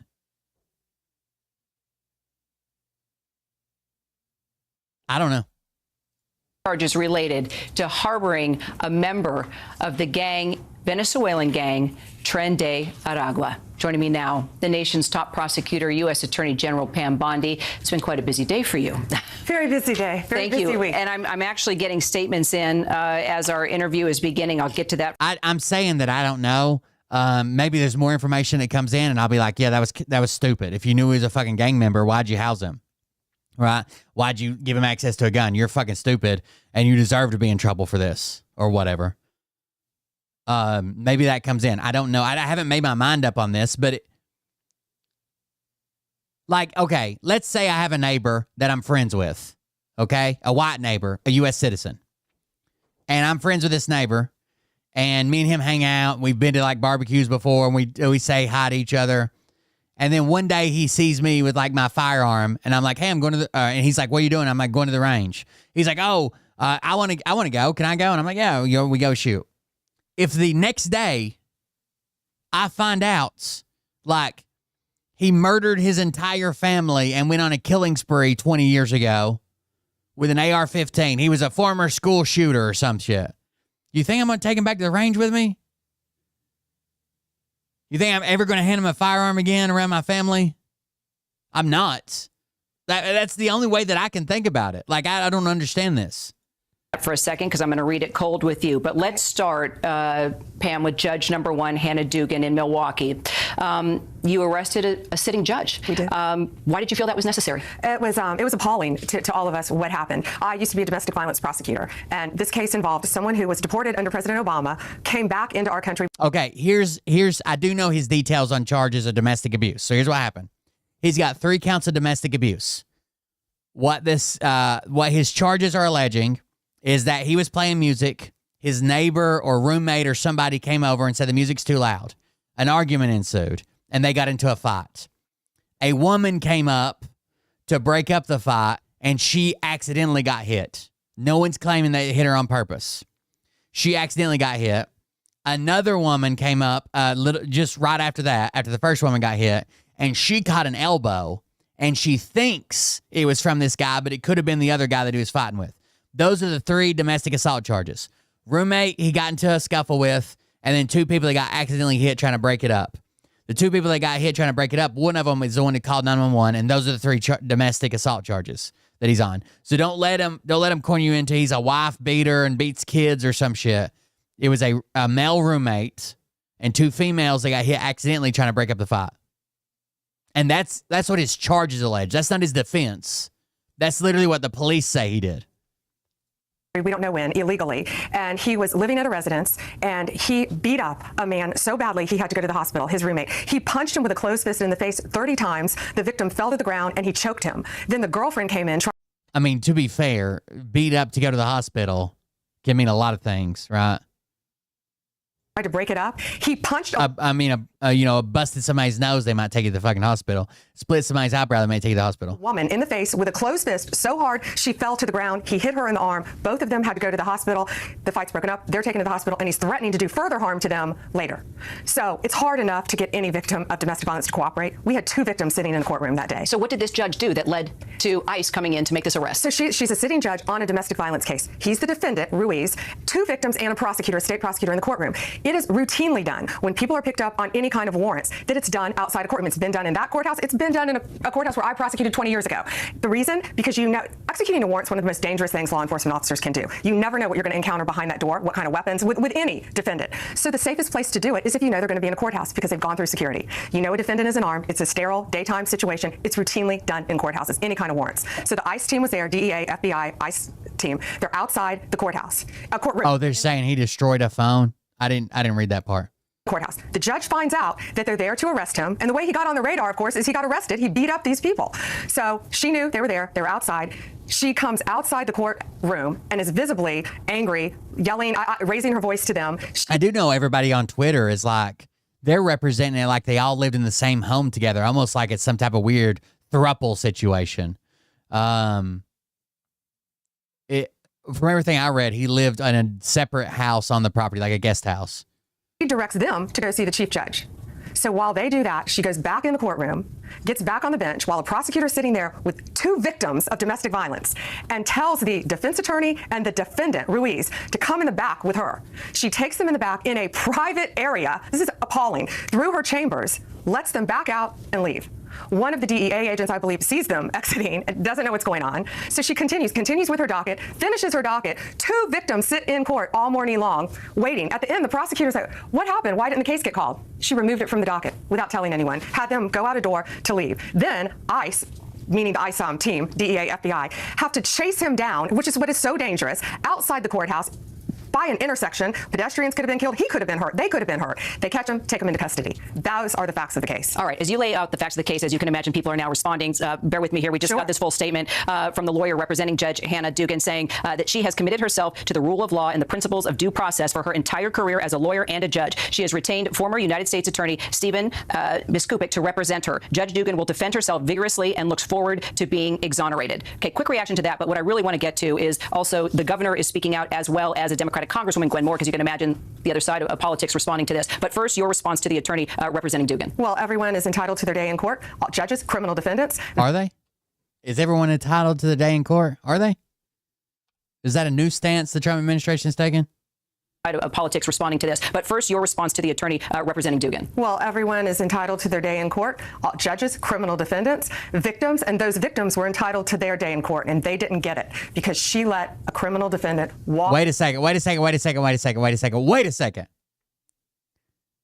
just saw something very interesting in the New Mexico case. It says a separate federal complaint against the immigrant accuses him of illegally possessing a firearm and states that an anonymous tipster accused him of being a member of Tren de Aragua. Do you think that this is their thing now? Because the only other thing says his tattoos support the allegation. It's anonymous tipster and tattoos. Anonymous tipster and tattoos. Anonymous tipster and tattoos. By the way, they're naming literally they named hummingbirds. You guys know I have like a hummingbird tattoo that I just recently got last year for my parents that passed away. Hummingbird tattoos. Clocks. Crowns. Stars. Roses.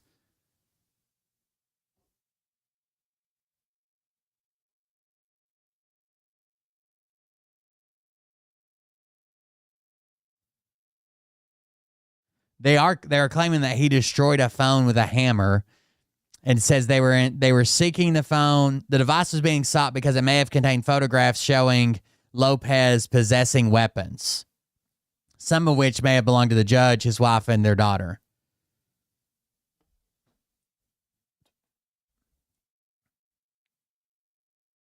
His wife is being charged because she told Lopez to delete his Facebook account.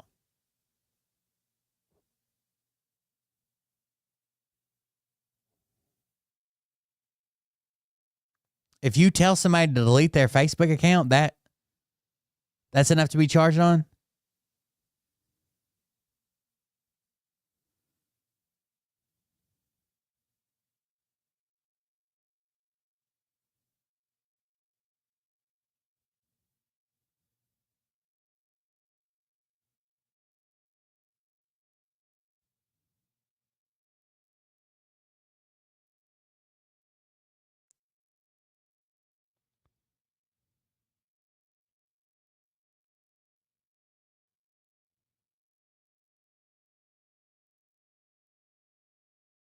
Ah.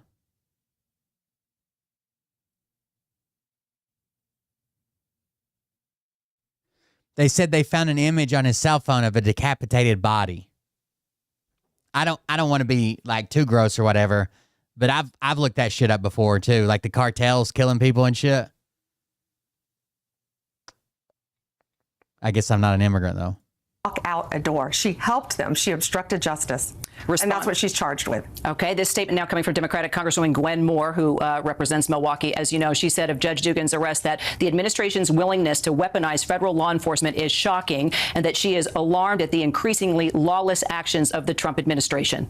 Well, we'll let this play out in court, and I hope she reaches out to the victims of domestic violence who were in that courtroom that day and the state prosecutor who sat there all day long in Milwaukee. I don't know if everybody looks that shit up, but when I hear like, you know, the fucking cartel beheaded people, I don't know. I want to see it. Milwaukee all morning waiting on this case to be heard. What do you say to critics who warn that you're attempting to intimidate the courts? You know what we're doing? We're attempting to protect victims. We're attempting to protect citizens, make America safe again. That's what we're doing. And if you commit a crime in this country, you're going to be held accountable. Doesn't matter. We're going to prosecute you. No one is above the law. What about when you've not committed any crimes in this country? Those people get the fast track to Venezuelan prison or a Salvadoran prison. I still can't wrap my head around why are we sending people to a prison?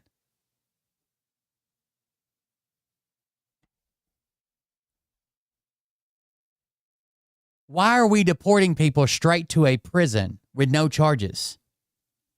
I feel like no one's addressed this.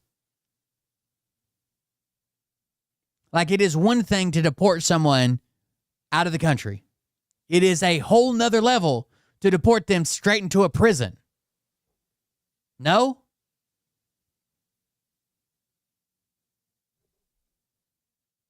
Not even a judge. We've seen that in Milwaukee and we've seen it in New Mexico. Got it. Judge number 2, Joel Cano, former... New Mexico. Yes, exactly. And his wife. You arrested them because you say they were harboring a Tren de Aragua gang member. What evidence do you have? So here's what happened here. ICE had a tip. He came into our country. I have the date. ICE had a tip. Again, that's the anonymous informant. How easy... I'm just setting a scenario here. I'm not saying this happened, okay? I'm not saying this happened.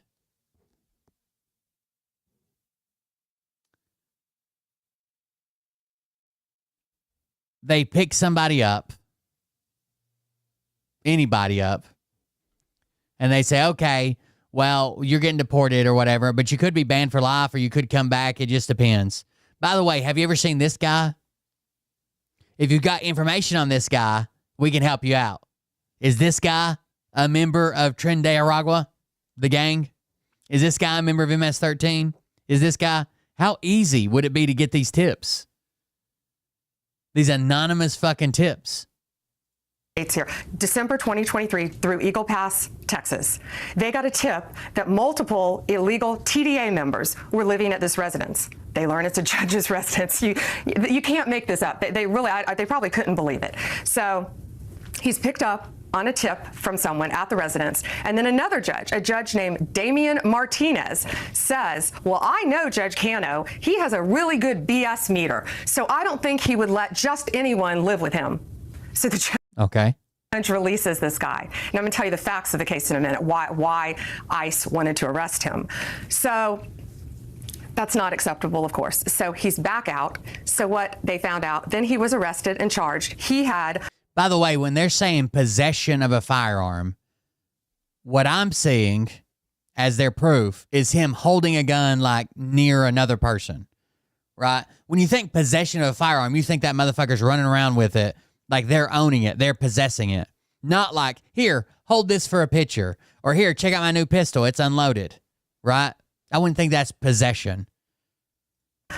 4 phones. He had 2 Facebook accounts. He had been to a shooting range. This is an illegal TDA member, and I'll tell you why we know he's a TDA member in a minute. A shooting range with an AR-15 with a suppressor because he had filmed himself there with multiple other known gang members. They had tattoos in Spanish saying true death. He had a necklace on about death. He had all the TDA insignia. You can go online and look at all of that. On his phone, he also had, one of the tattoos was an AK-47, and he talked about it. I know so many people that's got an AK-47 tattoo. Posting on it saying it was the TDA train, that tattoo. He joked about a $5,000 reward that was out there to arrest TDA members. And not only that, on his phone, I've seen the pictures, he had 2 horrific pictures of decapitated victims. 2 victims murdered, decapitated, their hands cut off, their heads cut off. That's what TDA members do. Is he facing other charges? He will be. He has. This just happened. But you're not accusing him of being part of this murder or having anything like. Again, like that might be morbid, but I do that.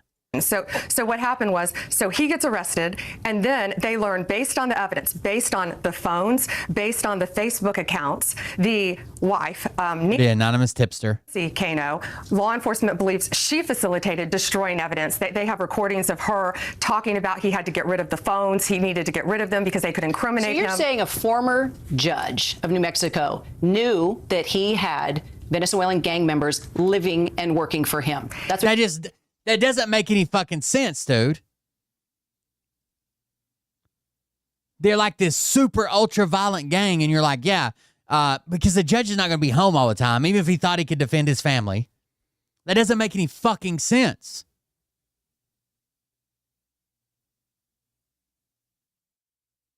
It's one thing to be like, oh man, yeah, I know he's illegal, but he's a handyman. He's trying to make his way here. I'm paying him, blah, blah, blah. He hangs out with my family sometimes. He's, like the uncle we never had.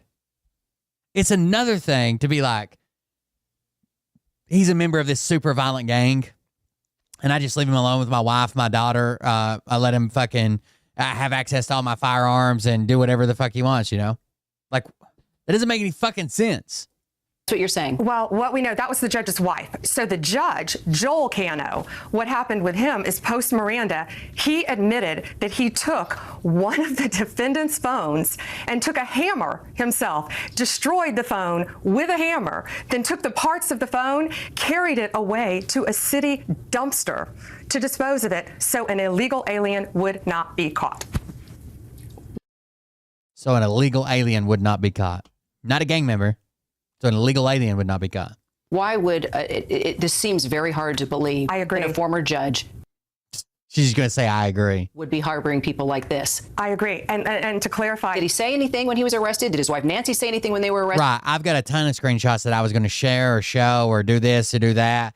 And then maybe I didn't or downloaded them from somewhere with the potential to use them in a show or send them to like the mod chat or something. I don't know. What did they say? Well, post Miranda, he said that about destroying the phone. I'm not sure about her statements post Miranda. But also, he's a former judge because he resigned after all this happened. He was a sitting judge while all of this was going on. Are you concerned that this looks like you're just going after judges? I mean, Trump is very blunt about his beef with judges. It's no secret. Yeah. Well, I think I laid the facts out pretty clear about these 2 judges, what we're doing. This last guy we just talked about again, I have these pictures right here.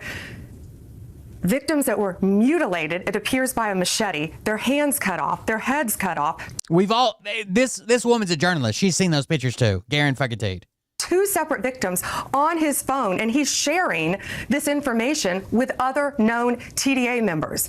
Those are the people that have to be arrested and taken out. What, did they have a tattoo of a bird and an AK and also have an anonymous informant point at them? Out of our country. It doesn't matter who you are. No one can harbor them, not even a judge. We do believe in the rule of law, and not even a judge is above the law.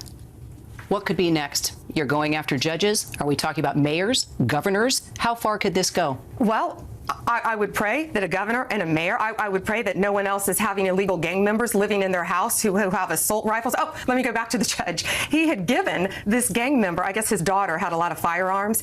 He's the one that gave them, he and his wife, these firearms, assault rifles, AR-15s, AK-47s, to go to a shooting range. One of them had a suppressor to shoot these guns. So anyone who does that is going to be charged. So obviously we're going to follow these cases, but Pam, are you concerned this is going to spook fugitives? I mean, that they're not going to show up to court now and face charges, that they're going to know you're coming after them. Well, then they'll just have arrest warrants. That'll help them. Help get, like, if you got something simple you need to show up for court for to take care of, right? It's just going to be a slap on the wrist. You don't show up. Now you got a fucking bench warrant. That just helps ICE. They're going to know that ICE is going to be chasing them down. You know they're going to show up at court, but now they're not going to. I'm hating this thing she's wearing. I don't know why it looks like the end of a rug. It looks like she took a rug and wrapped it around her back, and the two ends of the rug meet for buttons. Because they're seeing what's happening. Does that concern you that you will have even a harder time tracking down those that are guilty of a crime? You know what concerns me about not showing up for court are victims of domestic violence, who those two victims were brave enough to come forward after going to the hospital and sit. Again, there's different levels of domestic violence, okay? If the cops get called because I get in a fight with my buddy, that's one thing. If I've been beating the hell out of my wife and telling her I'm going to fucking kill her if I ever see her again and shit, that's something else.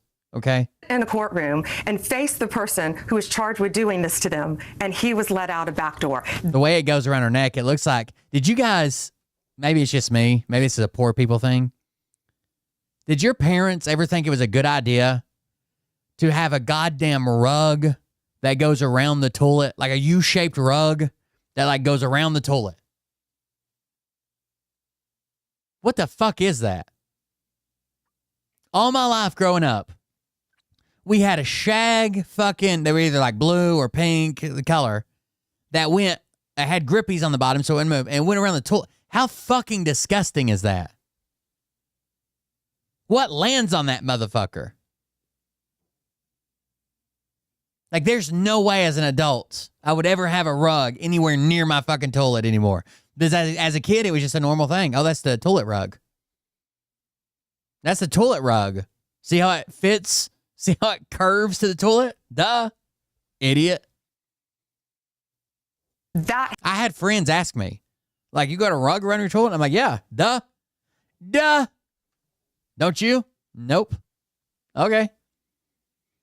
Has a chilling effect on all victims around the country, that a judge who is supposed to be impartial, unbiased, protected a criminal, you can't make this up, protected a criminal defendant in a court of law during the day. That's what actually terrifies me for victims of crime. Look, it terrifies all of us as journalists when we interview victims of crimes, but even more so, you want to see the bad guys put away. So if the bad guy is realizing, okay. Oh, we didn't have fucking tile, dude. I didn't even know what fucking tile was till I was an adult. Tile. We had that ugly brown, sand colored, and then those brown and orange little bitty pebbles about this big that were in a pattern about this big, linoleum to the whole fucking house. From kitchen all the way down the hall to the bathroom. And the bedroom had this ugly ass like fucking blue carpet in it. Tile. Where the fuck do you think I grew up? Tile. Shit. Okay, there's no. We made one meal every 3 days, and then the other 2 or 3 days you just had to eat leftovers. We didn't have no fucking tile. Way I'm showing up in court because ICE is coming after me. Trump has made it clear. The Attorney General, has no mercy for me. I'm fleeing. I'm out of here. Isn't that going to make your job more difficult? My dad ran fake fundraisers for the school to pay the light bill. Especially Homan's, Borders are Tom Homan and his job. It's very rare that illegal alien TDA members and MS-13 members show up for court. This guy was an illegal immigrant, alien from Mexico, by the way. He was from Mexico. Let me get back to the former judge from New Mexico. And in the court documents we were reading that this one, you say, member of Tren de Aragua was living there and working for him. You send a very strong message going after a judge. But does this mean that anyone who is found to be employing an illegal or undocumented immigrant, you're coming after him no matter what. This isn't an undocumented immigrant. This is an illegal alien who is a gang member. I think Tom Homan has made it crystal clear. They do not want them calling them undocumented immigrants.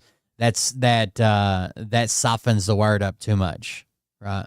Top priority to get these murderers, criminals. TDA, you know, one of their top business models, human trafficking, drugs. Tomorrow's drug take-back day. And we're sitting here, you know, worried about a TDA member who has pictures of decapitated people on his phone. I know that's going to get a lot of people. A lot of people are going to be repeating that. Why did he have these decapitated victims on there? And I guess rightfully so. Maybe everybody's not as weird as I am.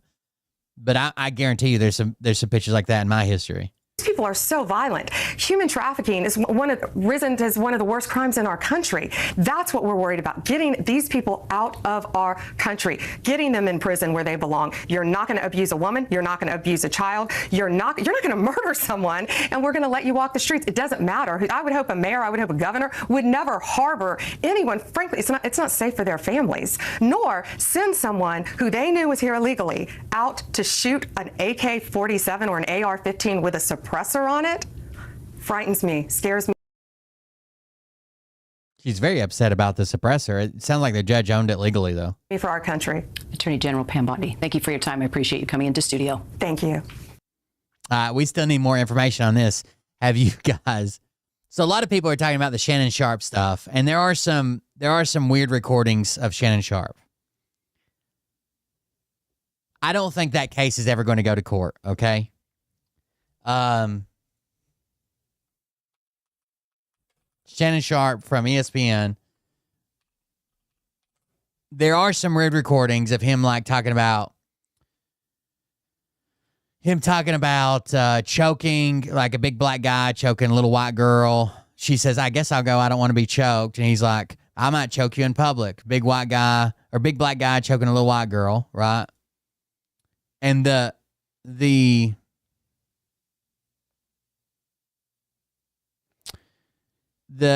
by themselves, the recordings sound very damning. Okay, I'll admit that they sound really weird, and it sounds like a jury would not be in favor of that. But the text messages offset all those. He's been accused of sexually assaulting a young woman, but the NFL legend has strongly denied such claims. A young woman who goes by the pseudonym of Jane Doe has sued Shannon Sharp for a whopping $50 million and has also accused him of threatening her. Recently, Shannon Sharp took to his social media account to release some text between the two, and it has sparked fan reactions. Now, again, I'm not saying that the audio recordings sound good, but it sounds like this is what they were into. So, some of the text messages said, I know you missed this big juicy ass, $25 for each ass cheek. Another text message reads, I want to be abused, daddy. A third text message says, I want you to put a dog collar around my neck and choke me with it while you're fucking me. So when you start reading these text messages, and then there's a recording of him saying, yeah, I'll choke you. Big black guy choking. It sounds like it's like their kink or something. One says, you better crave it because you're going to be stuck with it for life after you put a big black baby inside me. It was like this black man abuse fetish thing. So I don't, when you hear the recordings, they sound kind of crazy. But when you put it with the text messages, it sounds like maybe that's just part of it. I don't know how else to put it. Maybe that's part of it. Okay. It would seem that way.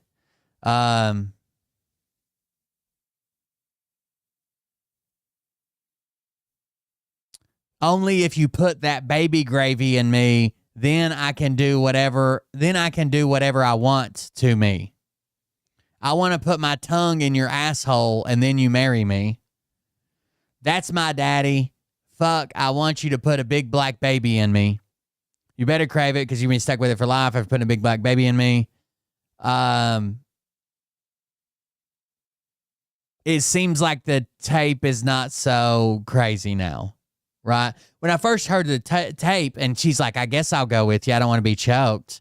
And he's like, I'll choke you in public. I thought it was like an abuse thing, but I don't think it is. I'm just saying. I now, if these text messages are true and the recording's true and nothing's edited, I still don't think. I still don't think this is part of it. I don't know. So Shannon Sharp releases these messages, and from his counsel, Larry J. Davis, and I think they kind of put it back into light. Because at first when I heard it, I was like, "Why is he threatening to choke her? That sounds so fucking weird." And this big black guy choking a little white girl, that's not going to play very well in front of a jury. It can't, right? That's got to be horrible for a jury to hear.